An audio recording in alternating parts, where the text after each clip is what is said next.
Hello বন্ধুরা, good morning. তো আজকে আবার একটা নতুন ভ্লগ নিয়ে চলে আসলাম।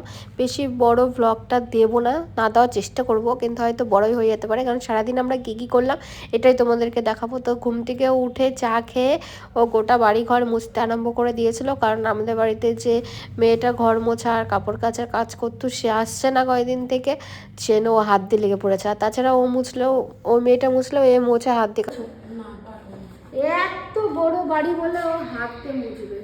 মোছা হয়ে গেছে, যে জায়গা মোছা সেই জায়গা মোছা হয়ে গেছে। ও ডাইনিং মোছা কমপ্লিট, রান্নাঘর মুছছে, এখন এতগুলো বাকি। ভাত বসিয়ে দিয়েছি, আর এটা আমি মেলা থেকে কিনেছিলাম ডাল সিদ্ধ দেওয়ার জন্য। তো এটার মধ্যে মুসুরের ডাল সেদ্ধ দিয়েছি, আর এখানে করব চিংড়ি মাছ ভাজা রসুন দিয়ে। তো বড় সাইজেরগুলো রেখে দিলাম, এতগুলো মাছ তো আমরা খেতে পারবো না, ওখানে ছোট ছোট 5টা মাছ নিয়েছি, এটাকে রসুন দিয়ে ভাজা করব। হ্যাঁ, মাছ ভাজা হলে বোঝো না, চিংড়ি মাছ লাল লাল হয়ে গেলে সব পুরো সাইড, গোটা সাইড লাল লাল হয়ে গেলে হয়ে যাবে, তাই তো? যখন নামাবো তার কিছুক্ষণ আগে রসুনটা দেবো। রসুন কি কুচি কুচি দেবো? হ্যাঁ, রসুনটা যেন পুরো ভাজা ভাজা না হয়, যেন গন্ধটা যে বেরোবে বন্ধ করে দেবো। আমরা নামানোর আগে বাড়াই দিয়ে রসুন দিয়ে নামাই দিবো। ঠিক আছে। তো আজকে আমি রান্না করছিলাম, কারণ ও ঘুম থেকে ওঠার পরে লেগেছিল ঘর মোছা কাপড় কাচা হেন তেন যত রাজ্যের কাজ।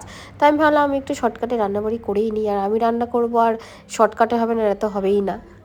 তো এই যে আমার মনে হচ্ছে হয়ে গেছে চিংড়ি মাছটা, এবার ওপর থেকে রসুন দিয়ে দেবো, রসুন কুচো নয়।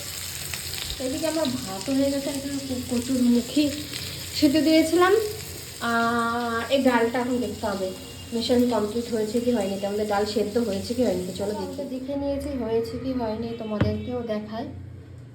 তো টানটানা, এই দেখো একদম সেদ্ধ হয়ে গেছে, আমি যেরকমটা চেয়েছিলাম আর কি। আমি তো ভাবতেই পারছি না সেদ্ধ হয়ে গেছে, আমি তো ভাবলাম যে সেদ্ধই মনে হবে না। আর আমার মনে হয় জলটা দাও একটু বেশি হয়ে গেছে, কারণ আমি একটু ঝুরঝুরে টাইপের খেতে চাইছিলাম। তো যাই হোক, এই যে অনেক সেদ্ধ, একদমই সেদ্ধ হয়ে গেছে। তো চলো এবার দেখো এটাকে কি করি। এই যে ডালটাকে আমি পেঁয়াজ কুচি করে নিয়েছি, নুন দিয়েছি আর সর্ষের তেল, আর লঙ্কা দিইনি, আমি অতটা লঙ্কা খেতে পারি না, ও কামড়ে কামড়ে খাবে কাঁচা লঙ্কা। তো এটাকে মাখছি, এবার সুন্দর করে মাখতে হবে। চিংড়ি মাছ ভাজা রসুন দিয়ে, এখানে ডাল মাখা, এখানে কাঁচা লঙ্কা পেঁয়াজ, এখানে কচুরমুখী মাখা, আর এইটা ছাড়া পড়ে গেছিল ভাতে, আর এখানে আছে ঘি, আর এখানে আমাদের দুজনের ভাত।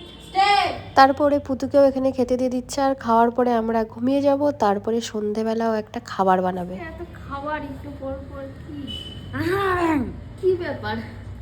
ও মাই গশ, পুডিং বানালে কখন তুমি? হ্যাঁ, হ্যাপি বার্থডে করো। তুমি পুডিং বানালা কখন? ফোন বানালা? হ্যাঁ, এইটুক টাইমে? হ্যাঁ গাইস, একটু আগে আমাকে কোল্ড কফি না হট কফি খাওয়ালে একটু অন্যরকম ভাবে, ওটা ভিডিও করতে ভুলে গেছি। আর এখন পুডিং বানিয়েছে, ছাড় চাহতে হো। বস করনা চাহ রে। বসো, এই চামচটা আগে ধরো, এটা ধরো। বসো, সিট করা ওকে, সিট। তো গাইস আমি একদিন ওকে খাইয়েছিলাম খুব বাজে পুডিং, সেজন্য হয়তো নিজের কলমা দেখানো সে মানসিকতা থাকতে খাইছি, আর এখন খাচ্ছি। কাটবো? হ্যাঁ, হ্যাপি বার্থডে। হেবি সুন্দর হয়েছে তো পুডিংটা। এত সুন্দর পুডিং বানালা কি করে? সেই হয়েছে তো পুডিংটা, পুরো দেখো একদম নিজে করছে কেমন গাইস। আরে ওকে একটু সরাও না। খাবো? হ্যাঁ, খেয়ে রিভিউ দাও। গাইস দেখো কত সুন্দর বানিয়েছে, ও মাই গড, পুরো জেলি। বিচ্ছিরি হয়েছে না?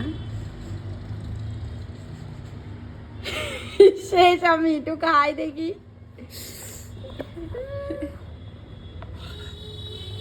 এত সুন্দর হয়েছে।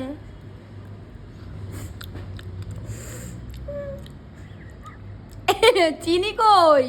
কতখানি চিনি দিলাম? এ বাবা, ভাগ্যিস ওটা দিছিলা। তুমি তো চিনিটা কই? চিনি বাদ দে আর কিছু। কিন্তু অনেক সুন্দর হয়েছে তো। নিজে বানিয়েছে যেন অনেক সুন্দর গাছ। আরে খেতে বলতেছি না, দেখতে দেখতে সুন্দর। হ্যাঁ গাইস, খেতে অনেক সুন্দর। একদিন রেসিপিটা দিব, তোমরা বানিয়ে খেয়ে বলো কেমন। ঠিক আছে, ওকে একটু তোমরা বলে দিবা, ওরই রেসিপি দেবো কেমন।